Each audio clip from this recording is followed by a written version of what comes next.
Kamiseraki Yatakanaka, ¿cómo están alumnos, alumnas? Bueno, esto es un video para que aplicar lo que vimos en la clase anterior.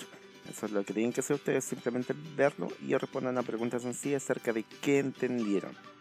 ¿Ya? Recuerda que esto está en audio o también en PDF para que ustedes lo carguen fácilmente, o si pueden también ver este video. ¿Ya? Recuerda que lo que vimos en clase anterior fue en la relación con los familiares, es decir, es mi papá, mi mamá, etcétera.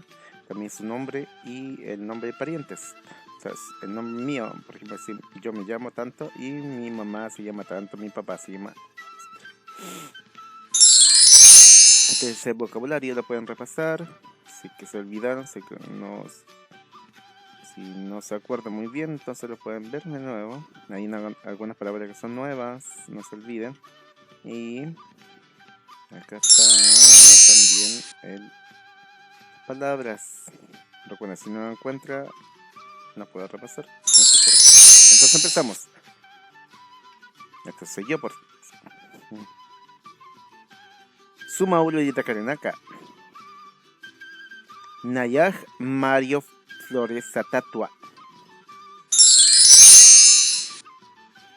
Jupaj Tatajawa. Tatajaj Justo Flores Satawa. Jupaj Mamajawa. Mamajaj Margarita Gómez Satawa. Jupaj Gilir Gilatajawa. Gilir Gilatajaj Luis Flores Satawa.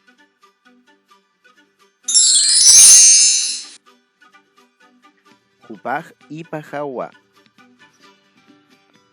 Ipajaj María Candia Satawa. Jupaj Pushajawa. Pushajaj Amaya Flores Satawa. Y que sin cama, Wawanaka. Eso era todo.